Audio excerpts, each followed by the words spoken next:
tentu karena kebanyakan anak muda juga sekarang pada saat lagi nonton TV, matanya itu sebenarnya ke handphonenya. Once you love what you do gitu ya, you will never work a day in your life. Karena belum tentu iklan yang menang pariwara itu adalah iklan yang menjual. Menurut gua itu cara terbaik ketika lu mau bikin portfolio kerjaan gitu, especially di industri kreatif gitu.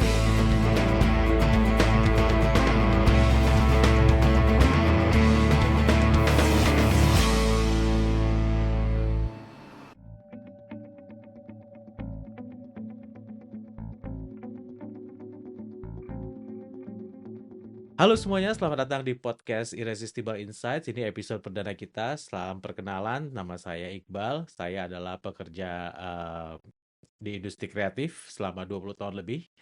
Saya pernah jadi kreatif, mulai dari jadi copywriter, kemudian jadi creative group head gitu ya. Kemudian pindah ke account, kemudian pernah jadi planner, kemudian terakhir bekerja di brand. Jadi saya punya 20 tahun pengalaman dan saya pengen cerita semuanya dan berbagi terutama untuk anak-anak muda kali ya, anak-anak muda yang baru pertama kali lulus kuliah dari komunikasi terus pengen tahu seperti apa sih dunia kreatif di Indonesia itu gitu. Jadi buat siapapun yang tertarik subscribe jangan lupa gitu ya. Jadi atau kalau pengen ada pertanyaan ataupun topik-topik yang mau dibahas eh, masukin aja di kolom komen yang ada di bawah ini gitu. Oke, kita bahas pertama apa ya? Kita mulai dari Citra Pariwara. Siapa yang kemarin nonton Citra Pariwara? Saya sih nggak nonton ya, karena itu sebenarnya kalau menurut saya itu sebenarnya hanya kayak orgasme kreatif sesaat saja, karena pada kenyataannya tidak semua iklan-iklan yang ada di luar sana itu sebagus-bagus dan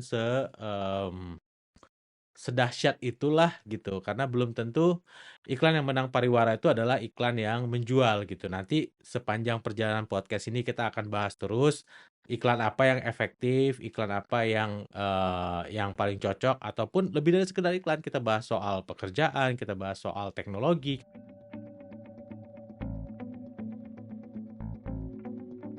Mungkin saya kasih background sedikit kali ya, sebagai pekerja iklan yang juga pekerja di industri teknologi karena saya handle brand seperti tech and telco gitu ya.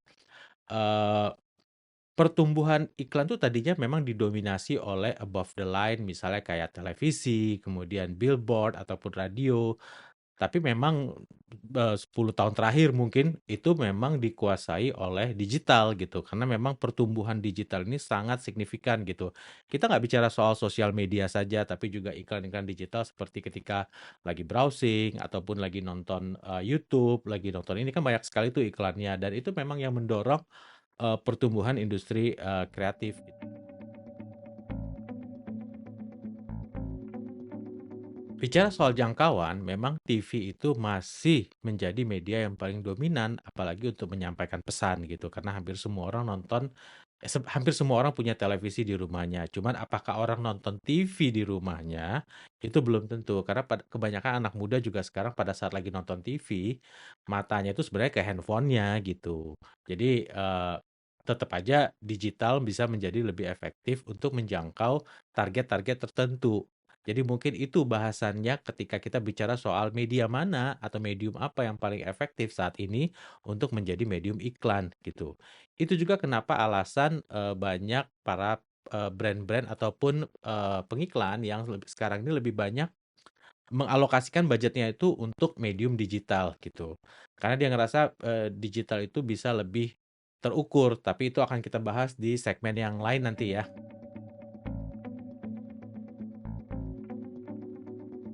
Sekolah marketing terbaik itu adalah di agensi periklanan. Kenapa? Karena dalam satu satu hari itu kita bisa belajar begitu banyak, kategori kategori sehingga lu jadi lebih lebih pintar gitu dalam marketingin produknya gitu. Karena, tiap kategori itu punya keunikan yang beda-beda gitu. Tiap kategori itu juga punya regulasi yang berbeda-beda. Tiap kategori itu punya kompetitor yang berbeda-beda gitu. Jadi memang harus dikuasai semuanya. Itulah kenapa kalau menurut gua, kalau lu pengen bener-bener menguasai advertising ataupun menguasai marketing, eee, bisa ngelamar aja ke agensi periklanan gitu. Jadi, advertising agency. Jadi lu bisa bener-bener belajar dulu tentang marketing, tentang kategori, sebelum lu benar-benar nanti pindah ke brand ataupun pindah menjadi marketing gitu.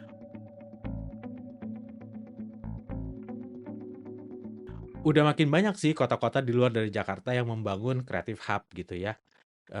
Karena kan sekarang ini lu nggak mesti kerja di industri iklan untuk paham ataupun bisa beriklan gitu. Lu bisa jadi content creator, lu bisa jadi influencer di kota lu bisa, tadinya cuma doyan nulis vlog, kemudian banyak brand yang deketin lu ataupun tadinya bikin, liputan-liputan, traveling gitu, akhirnya jadi banyak hotel yang deketin lu. Itu kan juga sebenarnya bicara soal industri kreatif dan industri iklan itu sendiri gitu. Jadi makin banyak sekarang kota-kota yang mencoba untuk, ya, merekrut para talenta-talenta kreatif yang ada di kota-kota tersebut gitu. Di Jakarta sendiri ada Creative Hub gitu ya, di Bandung ada Bandung Creative Hub, Jogja, Bali.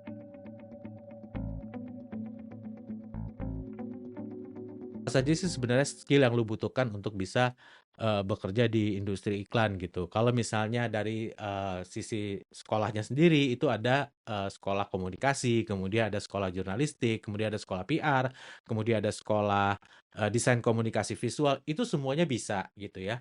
Semua posisi juga terbuka, tergantung minat dan bakat lu dan kemana lu mau menyalurkan, apa namanya, impian lu untuk bekerja gitu. Eee Gue yang pernah nyobain semuanya, ditanya, "Mas, yang mana sih yang paling berkesan atau paling paling lu suka?" Gitu ya. Menurut gua semuanya berkesan dan semuanya menarik gitu. Misalnya kayak kayak menulis gitu atau copywriting gitu ya.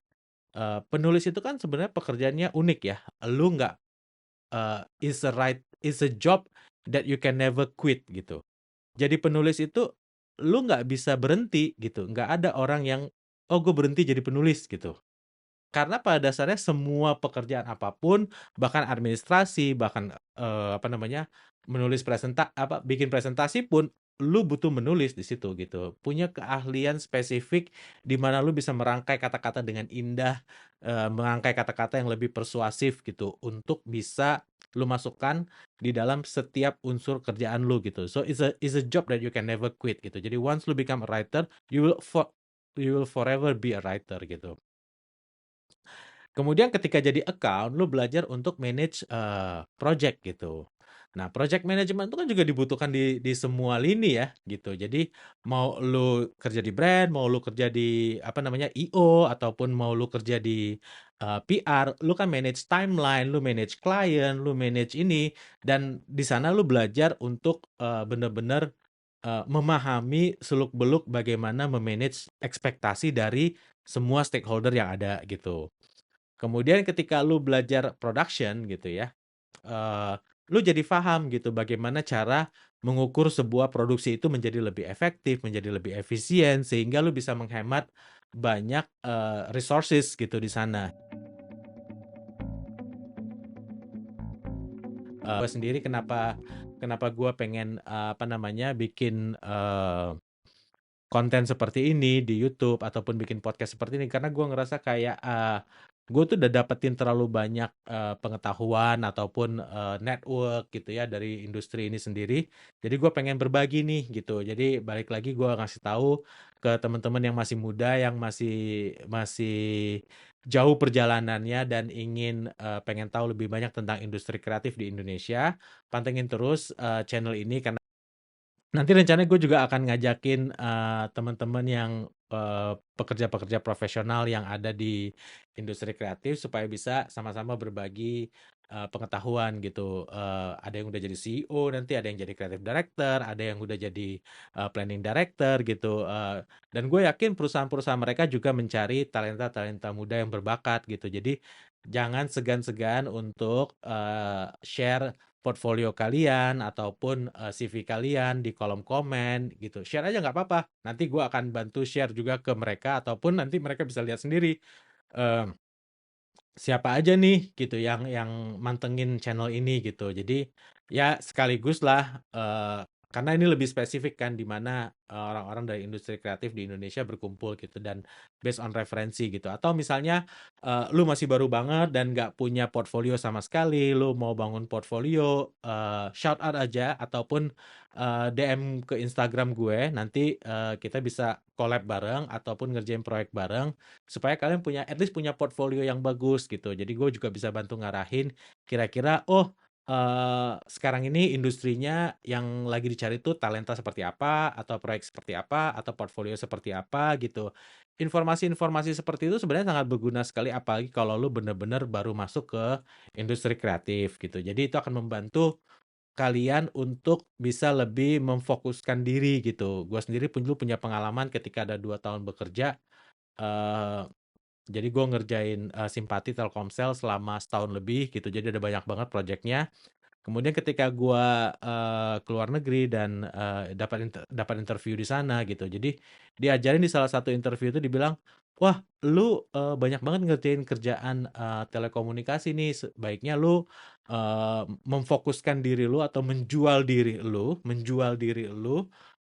sebagai, spesialis di telekomunikasi," gitu. Dan itu benar-benar keinget terus sama gue gitu. Jadi sometimes point of view dari, eee, pelaku yang sudah senior ataupun pelaku industri yang sudah lebih banyak, berpengalaman gitu dalam ngarahin kita untuk bisa lebih fokus dalam mengembangkan, CV kita, resume kita gitu, portfolio kita.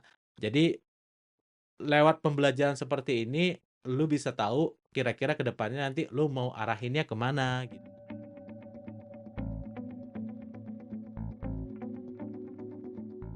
Ada juga yang bilang kerja di industri kreatif tuh susah banget gitu karena, gimana kalau pas lu lagi stuck gitu, nggak punya ide buat ngeluarin ide kreatif gitu, terus, jadi sangat bebannya itu jadi sangat berat banget gitu. Atau misalnya, eee, menghasilkan beberapa ide kreatif, kemudian di-present ke klien, di-present ke bos lu, tapi bos lu bilang, "Aduh kayaknya nggak cocok nih, aduh ini nggak kurang nih, aduh ini kurang kreatif nih." Datang dengan 10 ide lagi misalnya gitu, kemudian tuh jadi beban berat gitu. Memang kerja di industri kreatif itu, gampang-gampang susah, tapi bukan berarti, lu nggak bisa. Ada teknik-tekniknya, ada, eee apa namanya, kaidah-kaidah yang bisa lu ikutin supaya lu bisa menghasilkan, kualitas, kerjaan yang baik gitu. Itu kenapa ada brief, kemudian kenapa lu harus, lebih menggali banyak insights dari, brief yang lu dapat, ataupun apa yang mau lu kerjakan, atau juga banyak ngelihat referensi yang ada di luar sana gitu.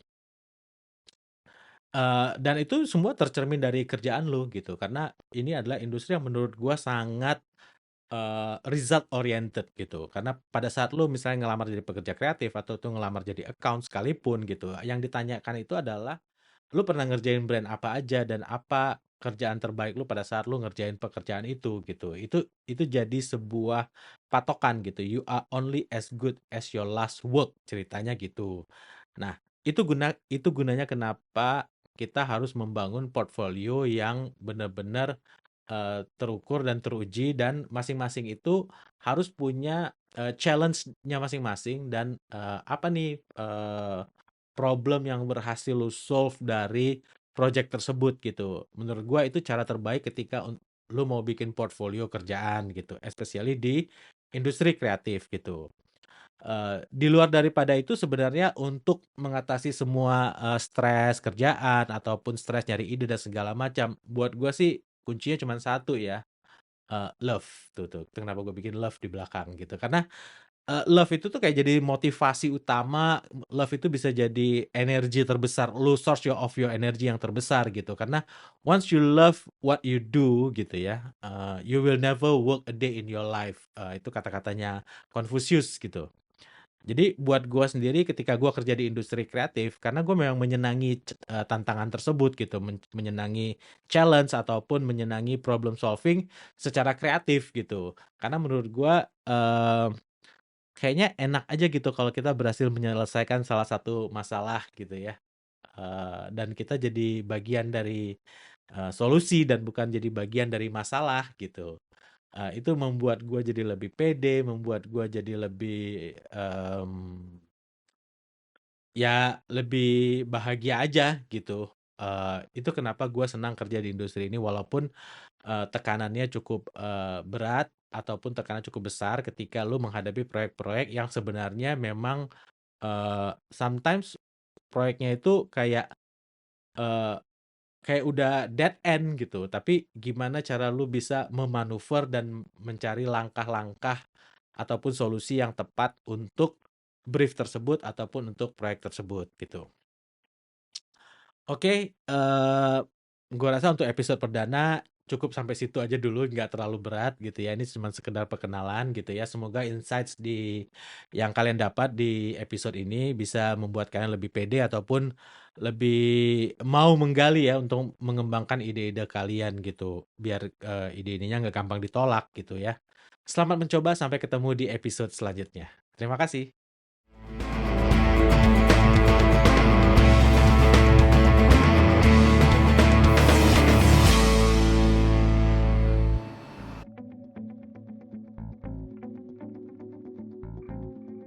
Since ini podcast pertama gua, jadi ngomongnya rada belibet, jadi so sorry ya gitu. Cuman, ya namanya juga masih belajar gitu. Gua mungkin 20 tahun expert di, brand, tapi untuk urusan YouTube mungkin gua masih sangat-sangat junior. Tapi selalu ada waktu dan tempat untuk belajar hal-hal baru.